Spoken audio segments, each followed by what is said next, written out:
कक्षा 10 का एक बहुत ही महत्वपूर्ण टॉपिक है विरंजक चूर्ण, जो परीक्षा के दृष्टिकोण से व कंपटीशन के दृष्टिकोण से काफ़ी महत्वपूर्ण है, जिस पर मैं चर्चा करने के लिए जा रहा हूँ। विरंजक चूर्ण को हम ब्लीचिंग पाउडर कहते हैं। इसका अणुसूत्र जो होता है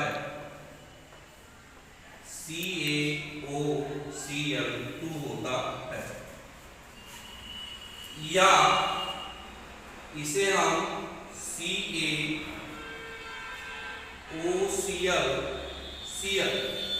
ये जो OCl है इसके लिए हम सामान्यतः जो है हाइपो शब्द प्रयोग में लाते हैं। OCl के लिए हम सामान्यतः जो है हाइपो शब्द प्रयोग में लाते हैं। इस तरह से इसका नाम हो जाता है कैल्शियम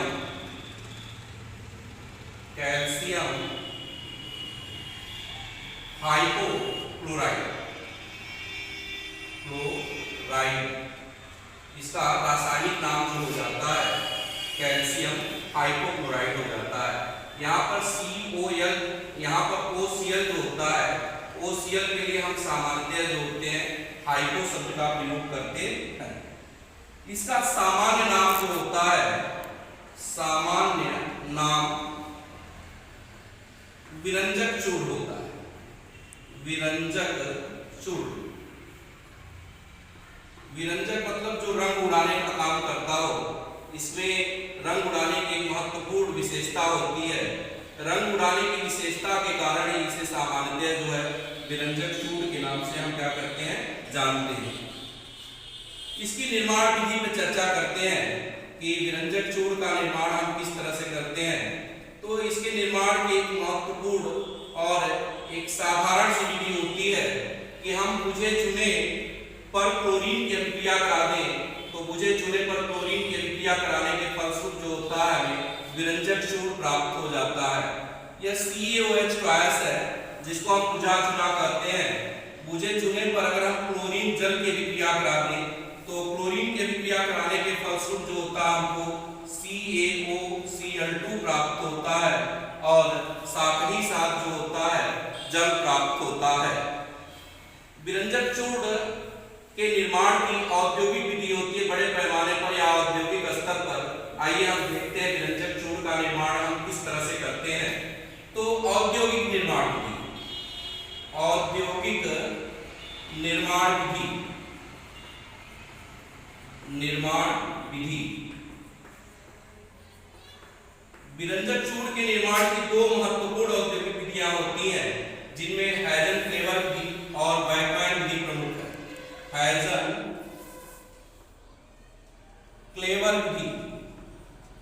हाइजेनक्लेवर विधि और दूसरी जो महत्वपूर्ण विधि है उसे हम सामान्यतः जो होते हैं बैकमैन विधि के नाम से जानते हैं। बैकमैन विधि यह सामान्यतः जो होती है विरंजक चूर्ण के निर्माण की दो महत्वपूर्ण विधियां होती है। तो सबसे पहले हम जो है हाइजेनक्लेवर विधि के विषय में देखते हैं। हाइजेनक्लेवर विधि, यहाँ पर देखिए हाइजेनक्लेवर विधि का एक उपकरण बनाया गया है। इस हाइजेनक्लेवर विधि के उपकरण में यह पूरा का पूरा सिस्टम जो होता है वॉल बेरिंग्स पर आधारित होता है और इसमें ब्लेड लगी होती है, पत्तियां लगी होती हैं। ऊपर से हम जब बुझे चूने को इसमें प्रवाहित करते हैं और नीचे से क्लोरीन गैस प्रवाहित करते हैं, तो अभिक्रिया के फलस्वरूप जो होता है हमें ब्लीचिंग पाउडर प्राप्त होता है, जिसको हम निकास नली के द्वारा जो उससे ग्राही पात्र में ग्रहण कर लेते हैं। हाइजेनक्लेवर विधि द्वारा भी ब्लीचिंग पाउडर का निर्माण करने के लिए हम बुझे चूने पर ही क्लोरीन की अभिक्रिया कराते हैं। बुझे चूने पर क्लोरीन की अभिक्रिया कराने के फलस्वरूप जो होता है हमको ब्लीचिंग पाउडर प्राप्त होता है। आइए हम सभी लोग देखते हैं ब्लीचिंग पाउडर की प्रॉपर्टी के विषय में, ब्लीचिंग पाउडर के गुणधर्म के विषय में। तो सबसे पहले इसकी हम फिजिकल प्रॉपर्टी देखते हैं, भौतिक गुणधर्म देखते हैं। यह हल्के पीले रंग का जल में अल्प विलेय चूर्ण होता है। ब्लीचिंग पाउडर जो होता है यह हल्के पीले रंग का जल में अल्प विलेय चूर्ण होता है। इसको अगर हम सूंघते हैं तो इसमें क्लोरीन सी गंध आती है। क्लोरीन की गंध बहुत ही तीक्ष्ण होती है। इस तरह से ब्लीचिंग पाउडर की भी जो गंध होती है वह बहुत ही तीक्ष्ण होती है। यह जल में घुलकर दुधिया हो जाता है। अगर हम इसको जल में घोल देते हैं, जल में डालते हैं, जल में विलगित कराते हैं, तो जल में विलगित होने के फलस्वरूप जो होता है यह दुधिया रंग का विलयन देने की प्रवृत्ति रखता है। यह नवजात ऑक्सीजन देने के कारण ब्लीच अर्थात विरंजन के गुण प्रदर्शित करता है। यह नवजात ऑक्सीजन देने के कारण जो होता है विरंजन अर्थात ब्लीच अर्थात रंग उड़ाने का गुणधर्म जो है यह प्रदर्शित करता है। आइए हम सभी लोग जो है ब्लीचिंग पाउडर की केमिकल प्रॉपर्टी के विषय में देखते हैं, रासायनिक गुणधर्म के विषय में देखते हैं। रासायनिक गुणधर्म, रासायनिक गुणधर्म, केमिकल प्रॉपर्टी, केमिकल प्रॉपर्टीज की क्या होती है या कौन कौन से रासायनिक गुणधर्म जो है प्रदर्शित करता है।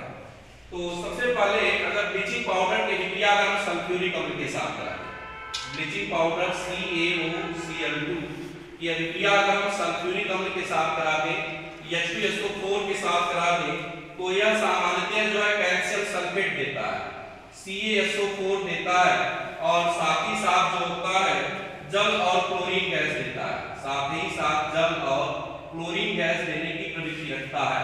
तो इस तरह से अगर हम ब्लीचिंग पाउडर की अभिक्रिया अगर सल्फ्यूरिक अम्ल के साथ करा दें, तो ब्लीचिंग पाउडर की अभिक्रिया सल्फ्यूरिक अम्ल से कराने के फलस्वरूप जो होता है हमको कैल्शियम सल्फेट प्राप्त होता है, जल प्राप्त होता है और साथ ही साथ जो होती है हमको क्लोरीन गैस प्राप्त होती है। इसी तरह से ब्लीचिंग पाउडर की अभिक्रिया अगर कार्बन डाइऑक्साइड से करा दी जाए, ब्लीचिंग पाउडर की अभिक्रिया अगर कार्बन डाइऑक्साइड के साथ करा दी जाए, तो कार्बन डाइऑक्साइड से अभिक्रिया कराने के फलस्वरूप जो होता है हमको कैल्शियम कार्बोनेट प्राप्त होता है, CaCO3 प्राप्त होता है और साथ ही साथ जो होती है क्लोरीन गैस मुक्त होती है, साथ ही साथ जो होती है क्लोरीन गैस मुक्त होती है। अगर हम ब्लीचिंग पाउडर की अभिक्रिया एसिटिक अम्ल के साथ करा दें, आइए तीसरी प्रॉपर्टी देखते हैं कि अगर हम ब्लीचिंग पाउडर की अभिक्रिया जो है एसिटिक अम्ल के साथ करा दें, CH3COOH के साथ करा दें, तो हमको कैल्शियम एसीटेट प्राप्त हो जाता है, हमको कैल्शियम एसीटेट प्राप्त हो जाता है, कैल्शियम एसीटेट प्राप्त हो जाता है, साथ ही साथ जल और क्लोरीन गैस प्राप्त होती है, साथ ही साथ जो होती है जल और क्लोरीन गैस प्राप्त होती है। इसके बाद हम इसकी चौथी प्रॉपर्टी देखते हैं। अगर हम सामान्यतः जो है ब्लीचिंग पाउडर का जल अपघटन करा दें, CaOCl2 का अगर हम जल अपघटन करा दें, तो जल अपघटन के फलस्वरूप जो होता है यह बुझा चुना देने की प्रवृत्ति रखता है। अगर हम इसका जल अपघटन करा दें, तो जल अपघटन के फलस्वरूप जो होता है यह बुझा चुना देने की क्या रखता है प्रवृत्ति रखता है, जिसके कारण जो होता है विलयन कार्य दुधिया हो जाता है। अगर हम ब्लीचिंग पाउडर का जल अपघटन कराते हैं, तो ब्लीचिंग पाउडर का जल अपघटन कराने के फलस्वरूप जो होता है हमें बुझा चुना प्राप्त होता है और क्लोरीन गैस प्राप्त होती है। इस बुझे चुने के कारण ही जब जल का जलीय विलयन जिसमें हम ब्लीचिंग पाउडर को घोलते हैं उसका रंग जो होता है दुधिया हो जाता है। आइए हम पांचवी प्रॉपर्टी देखते हैं। अगर हम सामान्यतः जो है ब्लीचिंग पाउडर की अभिक्रिया हाइड्रोक्लोरिक अम्ल के साथ कराते हैं, अगर हम सामान्यतः जो है ब्लीचिंग पाउडर की अभिक्रिया जो है हाइड्रोक्लोरिक अम्ल के साथ कराते हैं, तो हाइड्रोक्लोरिक अम्ल के साथ अभिक्रिया कराने के फलस्वरूप जो होता है हमको कैल्शियम क्लोराइड प्राप्त होता है, CaCl2 प्राप्त होता है, साथ ही साथ जो होता है 2HOCl प्राप्त होता है। इस 2HOCl को हम हाइपोक्लोरस अम्ल के नाम से जानते हैं, हाइपोक्लोरस अम्ल, इसे हम सामान्यतः जो है हाइपोक्लोरस अम्ल के नाम से क्या करते हैं जानते हैं। जब हम हाइपोक्लोरस अम्ल का को अगर हम अपघटित करते हैं, तो हाइपोक्लोरस अम्ल जो होता है अपघटित होकर HOCl का अगर हम अपघटन कराएं, तो HOCl का अपघटन कराने के फलस्वरूप जो होता है यह क्या देता है हाइड्रोक्लोरिक एसिड देता है और साथ ही साथ जो होता है नवजात ऑक्सीजन देने की प्रवृत्ति रखता है। अगर हम हाइपोक्लोरस अम्ल का अपघटन करा दें तो हाइपोक्लोरस अम्ल का अपघटन कराने के फलस्वरूप जो होता है यह हाइड्रोक्लोरिक अम्ल देता है और नवजात ऑक्सीजन देता है। विरंजक चूर्ण की जो विरंजन प्रवृत्ति होती है इसी नवजात ऑक्सीजन के कारण होती है। विरंजक चूर्ण की जो विरंजन प्रवृत्ति होती है इसी नवजात ऑक्सीजन के कारण होती है।